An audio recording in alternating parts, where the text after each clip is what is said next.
ನೇಲಾಡಿ ಗ್ರಾಮ 60 ವರ್ಷದ ಹಿಂದೆ ನೆಲಸಮವಾದಂತಹ ಈ ಒಂದು ದೇಗುಲವನ್ನ ಎಲ್ಲ ಊರವರು ಪರವೂರವರು ಸೇರಿ ಇವತ್ತು ಮತ್ತೆ 500 ವರ್ಷಗಳ ನಂತರ ಪುನರ್ ಪ್ರತಿಷ್ಠಾಪನೆ ಆಗುತ್ತಿದೆ.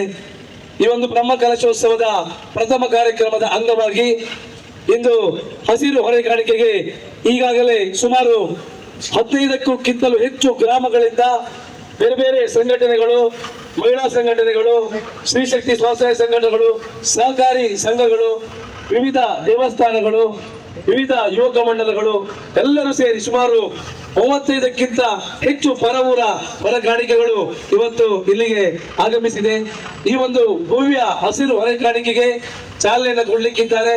ನಮ್ಮೆಲ್ಲ ಕಾರ್ಯಕ್ರಮಗಳಿಗೆ ನಮ್ಮ ಜೊತೆ ಸದಾ ಇರತಕ್ಕಂತ ಈ ಭಾಗದ ಪ್ರತಿಷ್ಠಿತ ಮಂದಾರ್ತಿ ಶ್ರೀ ದುರ್ಗಾ ಪರಮೇಶ್ವರಿ ದೇವಸ್ಥಾನದ ಅನುವಂಶೀಯ ಆಡಳಿತ ಮುಖ್ಯಸ್ಥರಾಗಿರ್ತಕ್ಕಂಥ ಎಚ್ ಧನಂಜಯ ಶೆಟ್ಟಿ ಅವರು ಚಾಲನೆಯನ್ನು ಕೊಡ್ಲಿಕ್ಕಿದ್ದಾರೆ. ಅವರೊಂದಿಗೆ ಶ್ರೀ ಮಂದಾರ್ತಿ ವ್ಯವಸಾಯ ಸೇವಾ ಸಹಕಾರಿ ಸಂಘದ ಅಧ್ಯಕ್ಷರಾದಂತಹ ಎಚ್ ಗಂಗಾಧರ್ ಶೆಟ್ಟಿ ಅವರು, ಅದೇ ರೀತಿ ಶ್ರೀಯಾರ ವ್ಯವಸಾಯ ಸೇವಾ ಸಹಕಾರಿ ಸಂಘದ ಅಧ್ಯಕ್ಷರಾದಂತಹ ಪ್ರದೀಪ್ ಪಲ್ಲಾಡ್ ಅವರು, ಈ ಭಾಗದ ಗ್ರಾಮ ಪಂಚಾಯತ್ ಅಧ್ಯಕ್ಷರಾಗಿರ್ತಕ್ಕಂಥ ಸುಧೀಂದ್ರ ಶೆಟ್ಟಿ ಅವರು, ಹಿರಿಯರಾದ ಬಿಲ್ಲಾಡಿ ಸುರೇಶ್ ಶೆಟ್ಟಿ ಅವರು, ಅದೇ ರೀತಿ ಎಲ್ಲ ನಮ್ಮ ಈ ಭಾಗದಲ್ಲಿ ಇರ್ತಕ್ಕಂಥ ನಮ್ಮ ಕದರಂಜೆ ಮಹಾಲಿಂಗೇಶ್ವರ ದೇವಸ್ಥಾನದ ಪದಾಧಿಕಾರಿಗಳು, ಈ ಭಾಗದ ಗ್ರಾಮ ಪಂಚಾಯತ್ ಸದಸ್ಯರುಗಳು, ವಿವಿಧ ಸಂಘ ಸಂಸ್ಥೆಗಳ ಮುಖ್ಯಸ್ಥರು, ದೇವಸ್ಥಾನದ ಮುಖ್ಯಸ್ಥರು, ವಿಶೇಷವಾಗಿ ಈ ದಿನ ಹೊರೆಗಾಣಿಕೆಗೆ ನಮ್ಮೊಂದಿಗೆ ಬಹಳ ದೊಡ್ಡದಾಗಿ ಬಂದಿರತಕ್ಕಂತ ಎಲ್ಲ ಸುತ್ತಮುತ್ತದ ಕೋಟದಿಂದ ಹಿಡಿದು ಕೊಕ್ಕರ್ಣೆ ತನಕ, ಹಿಲಿಯಾಣದ ತನಕ ಬಂದಿರತಕ್ಕಂತ ಎಲ್ಲ ಸಂಘ ಸಂಸ್ಥೆಯ ಮುಖ್ಯಸ್ಥರಿಗೆ ಮತ್ತೊಮ್ಮೆ ಸ್ವಾಗತವನ್ನು ಕೋರ್ತಾ,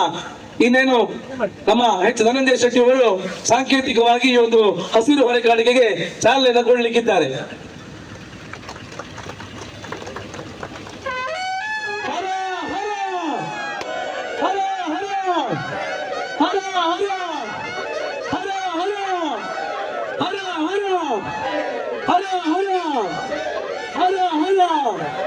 जय श्री राम, जय श्री राम, जय श्री राम।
ಸುಮಾರು 500 ವರ್ಷಗಳ ಹಿಂದೆ ಒಬ್ಬ ಋಷಿಮುನಿಯಿಂದ ಸ್ಥಾಪಿಸಲ್ಪಟ್ಟಂಥ ಈ ಕದರಂಜೆ ಮಹಾಲಿಂಗೇಶ್ವರ ದೇವಸ್ಥಾನ 60 ವರ್ಷಗಳ ಹಿಂದೆ ನಿತ್ಯ ಪೂಜೆ, ರಂಗಪೂಜೆ, ಶಿವರಾತ್ರಿ ಉತ್ಸವ, ಅದೇ ರೀತಿ ಹಲವಾರು ಉತ್ಸವಗಳನ್ನು ಇಲ್ಲಿ ನಡೀತಾ ಇತ್ತು. ಹಾಗೆ ಈ ದೇಗುಲದ ಪ್ರಾಂಗಣದಲ್ಲಿ ಒಂದು ಪ್ರಾಥಮಿಕ ಶಾಲೆಯಿದ್ದು ಅದೆಷ್ಟೋ ವಿದ್ಯಾರ್ಥಿಗಳು ಈ ಒಂದು ಜಗುಲಿಯ ಕೆಳಗೆ ಅವರ ವಿದ್ಯಾಭ್ಯಾಸವನ್ನು ಪಡೆದುಕೊಂಡು ಇವತ್ತು ಅನೇಕ ವ್ಯವಸ್ಥೆಯಲ್ಲಿ ಉನ್ನತ ಮಟ್ಟದಲ್ಲಿ ಕೂಡ ಇದ್ದಾರೆ. ಅಂಥ ಒಂದು ಸಂದರ್ಭದಲ್ಲಿ ಒಂದು ದಿನ ಪ್ರಾಕೃತಿಕವಾಗಿ ಈ ದೇವಸ್ಥಾನ ನೆಲಸಮವಾಗ್ತದೆ. ಹಂತವಾಗಿ ಇಲ್ಲಿ ಬಿದ್ದ ಗೋಡೆಗಳು ಕಾಡು ಬೆಳೀತದೆ.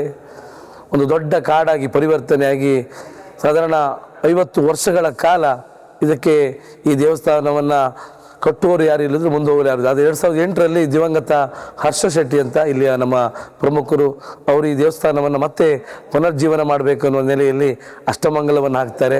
ಆದರೆ ಕಾರಣಾಂತರಗಳಿಂದ ಅದು ಕೂಡ ವ್ಯರ್ಥ ಆಗ್ತದೆ, ಅದು ಕೂಡ ವಿಫಲ ಪ್ರಯತ್ನ ಆಗ್ತದೆ.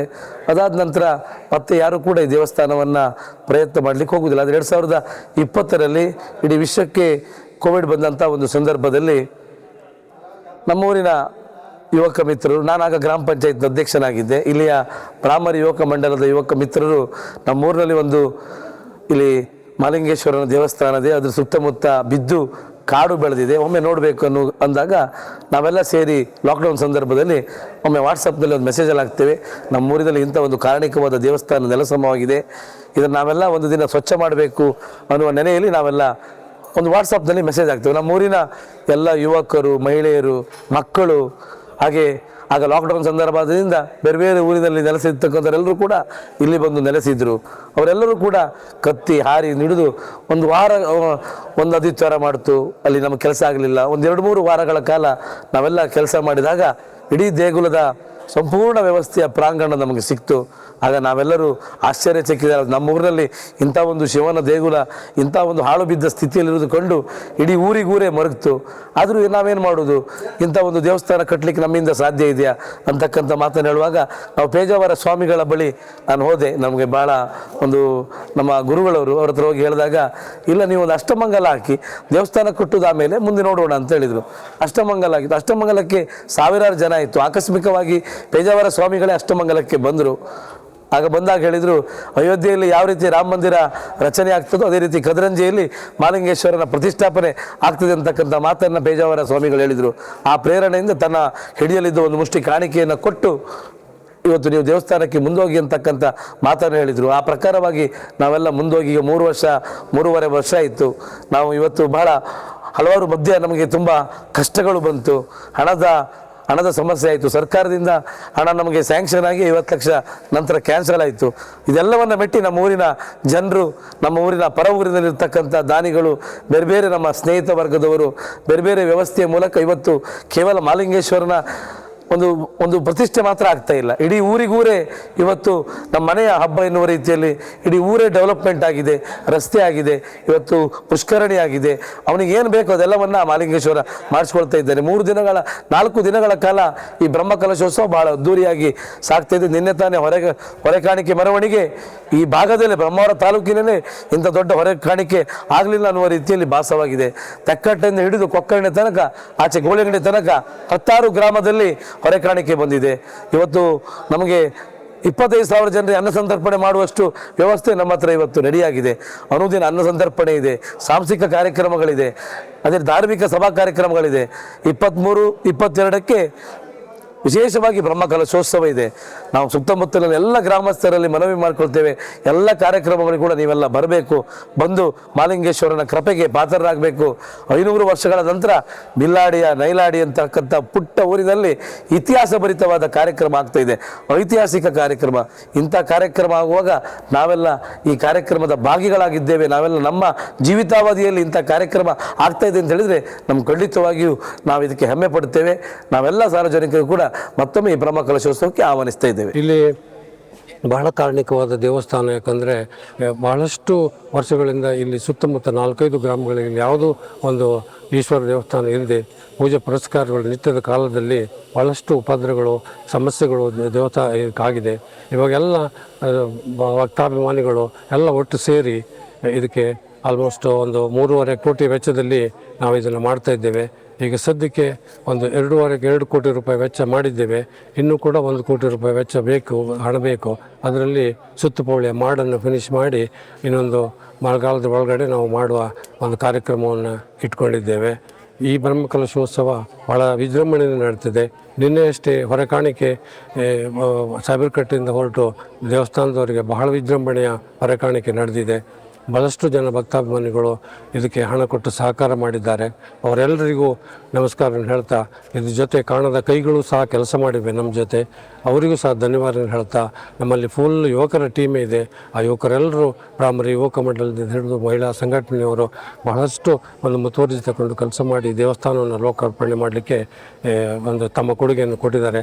ಅವರೆಲ್ಲರಿಗೂ ವಂದನೆಗಳನ್ನು ಹೇಳಿಸ್ತಾ, ಸುತ್ತೂರ 4 ಗ್ರಾಮಗಳ ಪ್ರತಿಯೊಬ್ಬ ಭಕ್ತಾಭಿಮಾನಿಗಳನ್ನು ನಾನು ಆತ್ಮೀಯವಾಗಿ ಬ್ರಹ್ಮಕಲಶೋತ್ಸವಕ್ಕೆ ಆಮಂತ್ರಿಸ್ತಾ ಇದ್ದೇನೆ. ನಮಸ್ಕಾರ.